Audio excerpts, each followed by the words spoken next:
fundamental digital modulation technique, that is amplitude shifting. Okay, so once again, welcome to this lab session. Here, look at this. In this digital communication lab experiments, so the next experiment, that is amplitude shift keying. So here, this is amplitude shift keying is one of the fundamental digital modulation technique in our different categories of modulation techniques. So in our theory, we have already discussed about amplitude shift keying, phase shift keying, frequency shift keying, DPSK and QPSK also.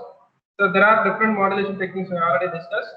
So one by one, again in the laboratory sessions, here we are going to discuss these concepts again, and also by using hardware kit, we are going to analyze the input and output waveforms and different operations involved in the modulation as well as in the demodulation process. Okay, here all of you carefully observe this experiment. That is the amplitude shift keying. It is one kind of digital modulation technique. It is defined as the amplitude of the carrier is going to be changed according to the input message signal. Here the input message signal is nothing but a digital bit sequence. So that means based on the input digital data, whether it is 1 or 0, then based on that 1 and 0, the amplitude of the carrier is changed between two amplitudes. Here the amplitudes are nothing but, for binary 1, we will get carrier as the amplitude, that is same carrier is getting when the input is binary 1, and when the input is binary 0, automatically 0 amplitude is coming. That means we can clearly say that when the input is binary 1, we will get a carrier signal at the modulated output. When the input is 0, we simply get 0 volts as the output. Here, the carrier means the carrier is generally represented with a AC cos 2 pi of Ct, AC cos 2 pi of Ct,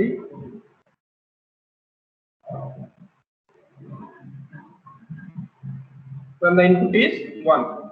Similarly, when the input is 0, we will get 0 volts. That means if the binary input is 1, we will get the carrier with an amplitude AC, and when the input is binary 0, we will get a 0 volts as the amplitude. That means in ASK, we will get either carrier or no carrier, That means it's like a switching waveform. So that's why it is also called as on-off keying. That means the carrier will be on during binary 1 period, the carrier will be off during binary 0 period. That's why it is also called as on-off keying, and simply amplitude. So this is what the introduction for amplitude shift keying. All these things we have already discussed in theory. Now we are going directly into the hardware details. So whatever the block diagrams I have explained in the theoretical lab subject, the same kind of block diagrams you can observe in the laboratory kit. Okay, but inside that there will be some kind of circuits and ICs connections are there, but that is not shown to you. But the layout only you can observe in the hardware kit, like this. For example, if you observe this amplitude shift keying hardware kit, so actually this is a hardware kit which contains number of experiments or number of digital modulation experiments. For example, by using this single kit, we can able to do an experiment on ASK, FSK, ESK and DPSK also, both modulation and demodulation. Okay, so this is a new experimental kit. We can do number of experiments by using the same kit. As we have already discussed about PCM, delta modulation, adaptive delta modulation, delta sigma modulation, all these things can be done in a single kit. So like that, we have one particular digital modulation kit. In that, we can do an experiment on ASK, FSK, PSK and DPSK also. Both modulation and demodulation we can perform. For example, if you observe this hardware kit diagram, So whatever we have explained the block diagrams, so those block diagrams we can observe in this particular modulation and demodulation part. For example, this part is entirely modulation and the next part is nothing but demodulation techniques. For example, here there is a button which is called as modulation technique selection. By pressing the switch, one type of modulation will be selected. For example, if you press this switch once, the ASK modulation and demodulation, this is enabled. When you press this switch again, then PSK modulation and demodulation, this particular part is enabled. Whenever if you press this switch again, then DPSK modulation and demodulation, this part is enabled and so on like this. That means if you want to select any one modulation in this particular hardware kit, then we need to select that modulation by using this switch. Clear? Next. Another thing is, for any modulation technique, the input message signal is a digital bit sequence or a digital data. So that digital data is obtained from this generator. So again, there is a switch under the name data. If you press this switch, you can able to select 8-bit data as the input, or 16-bit data as the input, or 32-bit data as the input, and so on. Okay, that means for giving the input to this modulation technique, you can give 8-bit data or 16-bit data. The same 8-bit data will be repeated. Okay, so you can able to select number of bits in the input bit sequence. Okay, that can be selected by this switch. And then for any digital modulation technique, in order to generate any digital data, definitely we require a clock pulse or a clock signal. So the clock signal is obtained from this particular clock. Okay, so that is the data clock is obtained at this particular pin.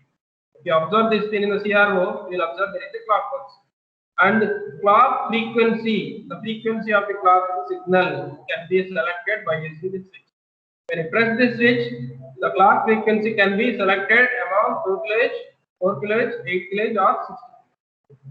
So try to select any one frequency for the clock signal, and based on the clock signal,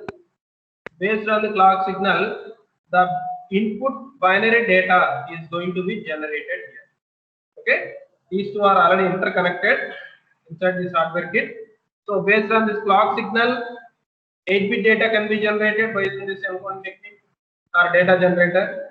So by using these two parts from the clock pulse, these number of bits are generated by using this particular clock. So for example, if you observe the ASK modulation, this is the input. For PSK, this is the input. For DPSK, this is the input. For FSK, this is the input. So if you observe these input pins in the CRO, then you can clearly observe that there is a input data string or input bit sequence, whether it may be 8-bit or 16-bit or 32 or 60. So those 8-bit data can be observed here. Okay, so that is generated through these blocks. So if you observe particularly for ASK modulation and demodulation, we know that ASK signal is generated by simply multiplying the input binary data with a carrier signal. So let us say this is a carrier signal. This carrier signal is directly multiplied with the input data. Here the input data may be either 8 bits, either ones and zeros and so on. Here each one is represented with the binary +1 volt, and each 0 is represented with a 0. So when these two are multiplied automatically, the carrier is obtained when the input is 1, and 0 volts is obtained when the input is 0. So automatically ASK output is obtained at this particular pin. Next, in a simple way, again we are using a coherent detection technique for demodulation of ASK signal or demodulation of the original signal. So what is the meaning of coherent detection? The coherent detection means generally we use coherent detection in all the parts. So in ASK also we are using coherent detection. The coherent detection means ASK output, that is S of T, is once again multiplied with the same carrier. For example, if you observe this is one carrier which is generated from an oscillator. The same kind of carrier the coherent carrier with same phase and frequency must be generated in the receiver side also, or in the demodulation also. That means you should use the oscillator once again in order to generate the same carrier signal. So the same carrier is multiplied with the modulated signal, and then after the multiplication it is passed through an integrator. So integrator will remove the higher order frequencies. It allows only the low frequency components having some magnitudes. So here, that finally that amplitude value is going to be compared with threshold value here. Generally the threshold value is said to be 0 volts. Okay, that means the amplitude value is compared with 0 in this threshold comparator or a decision making device. So in this comparator, when the amplitude is greater than 0, when this amplitude is greater than 0, we'll get binary 1 as the output, and when the amplitude is less than 0, we'll get binary 0 as the output. So like that, you may get ones and zeros sequence at the output of the demodulation. So here, after the demodulation, you need to check whether this demodulated input sequence or demodulated sequence is same as that of the input bit sequence or not. You need to verify for it, right? So this is very simple experiment, that is amplitude gain. This is one of the fundamental digital modulation technique. Okay. So if you are interested, you can also observe what is the output after the multiplication and what is the output after the integration also, right? So we'll see all these things in this laboratory experiment.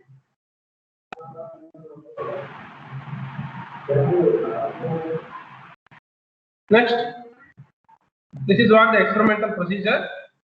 So first we need to connect the switch and power supply to this particular hardware kit and select any one of the input data, either 8 bit or 16 or 32 bit, and by selecting that switch and observe the input data on the test point P2, PP2. So these are just some representations. Every pin is numbered with some integer like 3, 10, 5, 6, 2, 1, and so on like this. So that's why all these are numbered with TP1, TP2, and so on like this. You don't worry about these numbers. So based on your requirement, identify different outputs and different signal generations at each and every point. Similarly, select the input clock with a push button of selecting the frequency either 2 kHz or 8 kHz or something like that. If you want to change the frequency, you can change by pressing this TP1 and observe the same signal in the CRO, and then observe the change in the frequency of the carrier at the output when these frequencies are changed. Similarly, ASK modulation is by default selected when the switch is power on. That means when the switch is power on, automatically the first one is selected. If you want to change this to another modulation technique, you need to select the switch.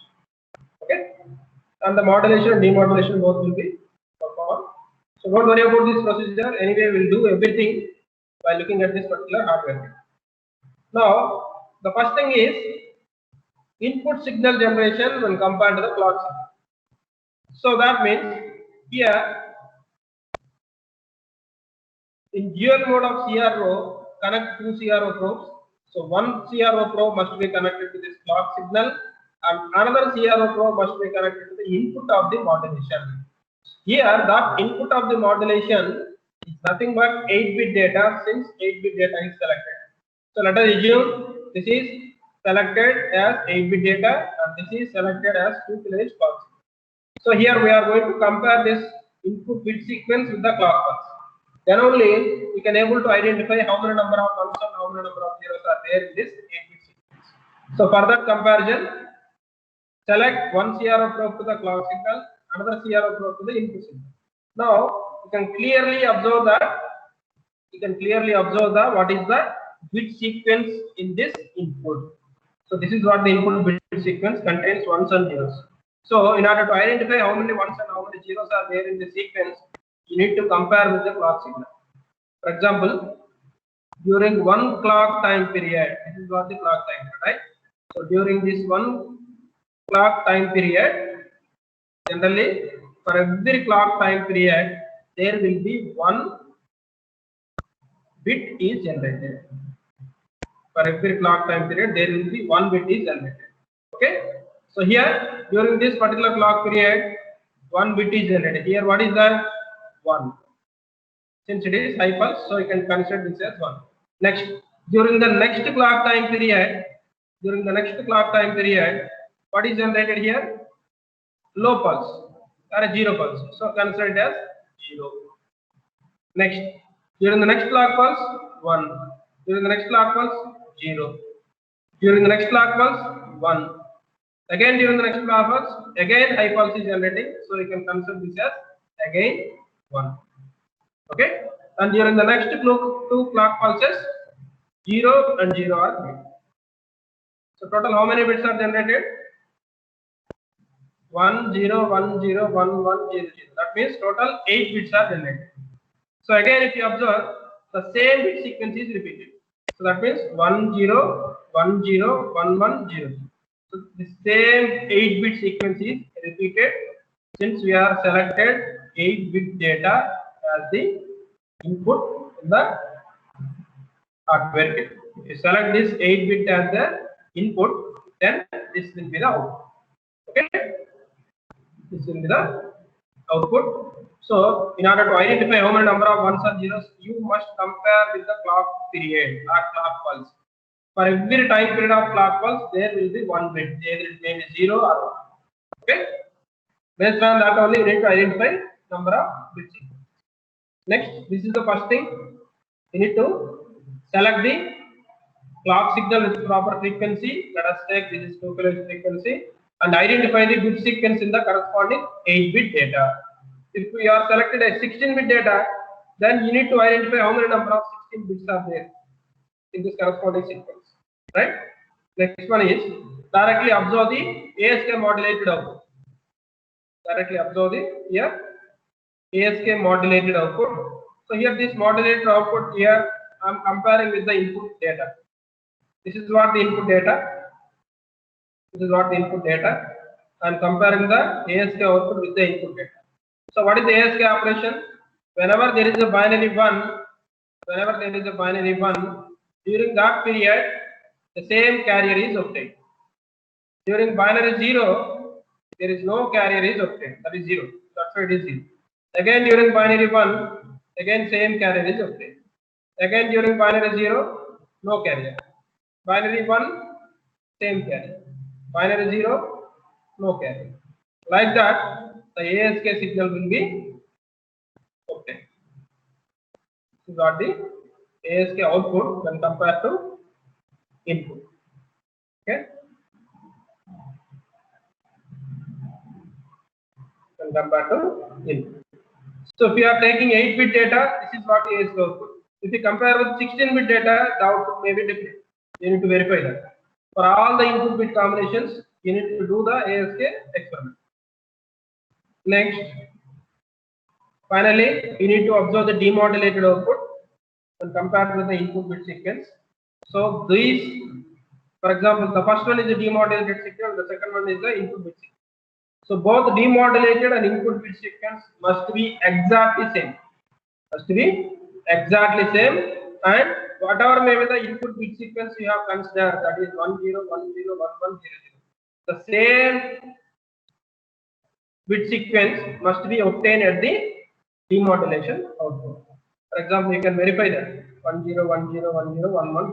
Same bit sequence is obtained at the demodulation. So this image will tell you the major advantage of digital modulation technique.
So are you able to see the screen?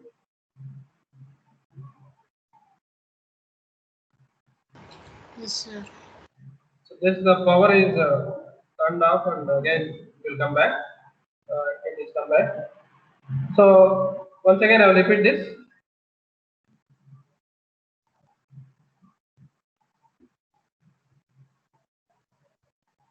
So this is what the demodulated ASK signal when compared to the original input bit sequence. We observe both demodulation and input signal both are exactly same. And from this image you can clearly observe the advantage of digital modulation technique. Okay, but when you observe the analog modulation technique and if you observe the demodulated signal, somewhat there will be some disturbance in the demodulation, either maybe amplitude variation or there may be some distortion, etc. But there is no such kind of deviations while demodulating a digital signal, because even though there is some variations in the amplitude, finally what we need to demodulate, we need to demodulate either 1 or 0 sequences, that is like a pulse waveform. So even though there is any variations in the amplitude values, finally based on the decision device you can perfectly able to recover the original bit sequence. That is the main advantage of digital modulation technique. By simply you can observe in the demodulated ASK output. It is exactly same with respect to the input. So now all these things are going to be explained once again during this experimental video. So if I'll try to observe this video, how the experiment is performed. Look at this. So this is the modulation selection switch. By selecting the switch, you can able to enable either ASK or PSK or DPSK. Okay. So this the switch is changing. So different modulation techniques are enabled. So what we are experiment is we need to select this ASK modulator and demodulator. So that's why the switch is positioned such a way that this will be enabled. So you can look at the LED. LED is glow on for ASK modulation as well as ASK demodulation. Both are enabled. And similarly, you need to select any bit sequence, either 8 bit or 16 bit or 32 and so on. So by pressing this switch. So while selecting this switch, by pressing the switch, you can select any of the bit sequence. For example, I have selected 8 bit sequence only. Next, this is what the clock signal. The clock signal frequency can be selected based on the switch. Here, actual clock is obtained. Based on this generate data generator and 1 bit encoding, there will be input data is generated after this clock. Okay. So we can able to change the frequency also of the clock pulse or a clock signal. Now, for simplicity, I have selected 2 kHz as the frequency of the clock signal. Now here I am going to observe what is the clock signal and what is the input. Now I am connecting the CRO probe to the clock signal pin. So this is what the clock signal. Okay. Next I am connecting to the input. Where the input is coming?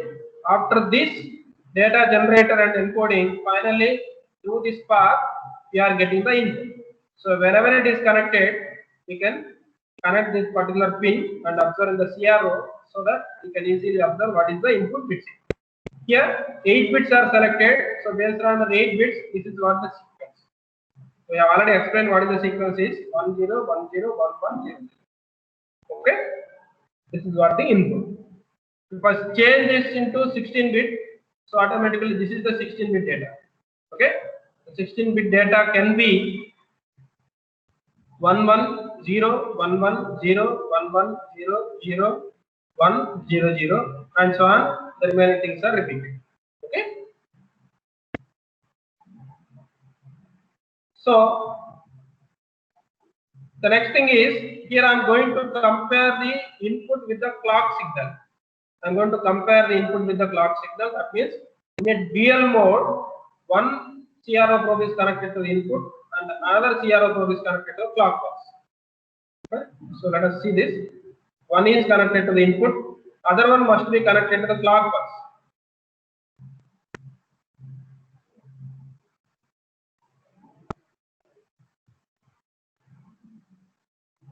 Yeah, actually this is not the clock pulse. That's why the both signals are the same.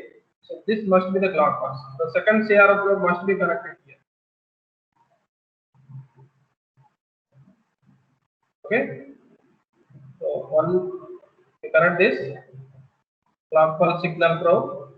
When you compare the input with the clock pulse, so this will be the comparison. Based on the clock pulse, you can easily able to observe what is the bit sequence. For example, it is a 16-bit sequence.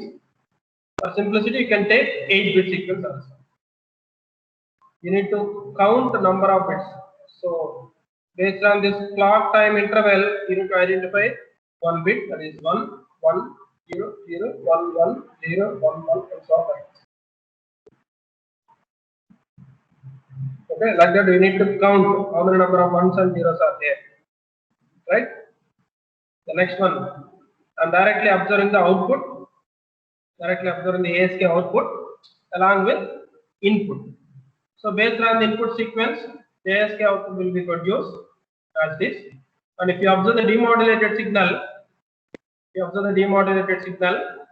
by using coherent detection, and this must be connected to ground always. So directly this is what the demodulated signal. If you observe the waveform comparison of demodulated signal with the input signal or input bit sequence, exactly both are same. If you identify the sequence, of course some delay may be there between these two CRO probes, but if you identify, okay.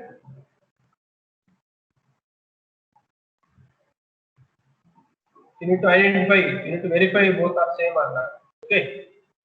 And if you are interested, if you want to observe each and every detail of the foreign detection, then you can verify like this.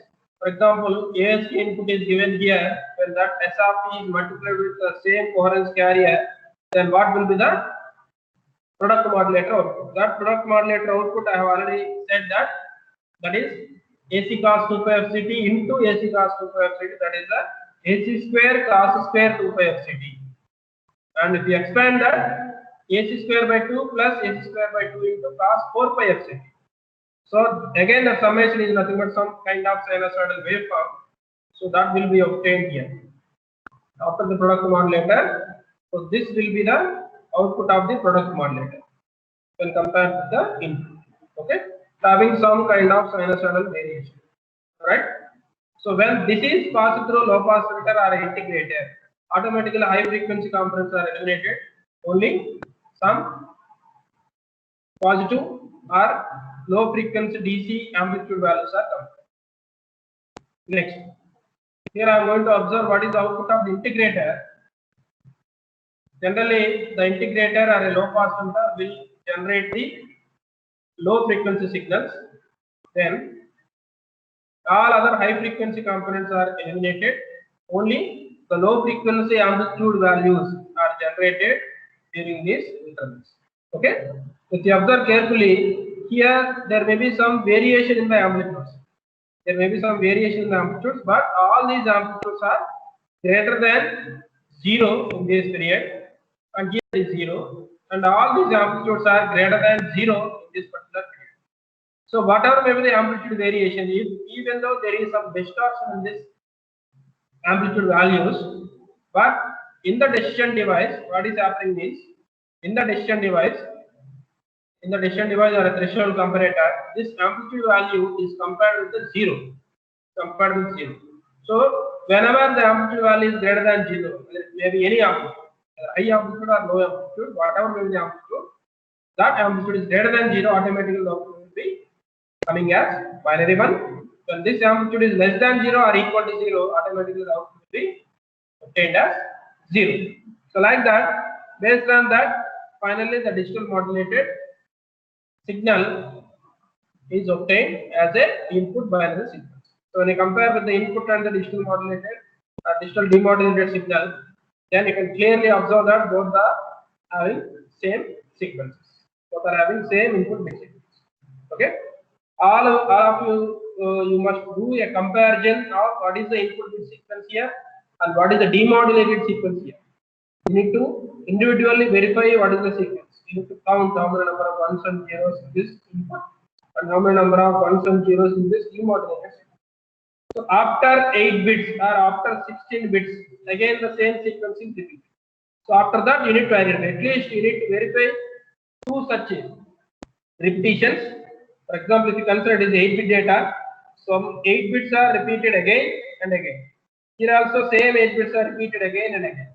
So if you identify that same 8 bits are repeating in the demodulation also, then it is clear that the demodulation is perfect. Okay. So that is very simple experiment of amplitude shift gauge. Okay. And the corresponding observations are, you need to verify the corresponding input and clock signal. You need to verify what is the frequency of the clock signal, and you need to identify all the possible input sequences, whether 8-bit or 16-bit or 32-bit, and observe the carrier signal in the CRO. Identify the carrier signal frequency. All of you must identify what is the carrier used in that, and what is the frequency of the carrier, and what is the amplitude of the carrier. Everything you need to identify, and then observe the modulator output, and observe the product modulator output. Similarly, observe the integrator output, and finally observe the demodulator output. Okay, all these waveforms you must observe while doing the experiment. Similarly, observe the following data patterns on the input data selected. For example, if you select 8-bit, so that must be having a sequence of 10, 11, 10. This is already observed. Similarly, if you select 16-bit, so this kind of bit sequence you need to be observed. Similarly, if you select 32-bit or 64-bit also, you are able to identify what is the corresponding bit sequence. So for all these 4 different types of input data, we need to verify whether the ASK signal is producing the correct outputs and whether it is perfectly demodulating the signal or not. Okay. So this is what the very simple experiment of amplitude shift key.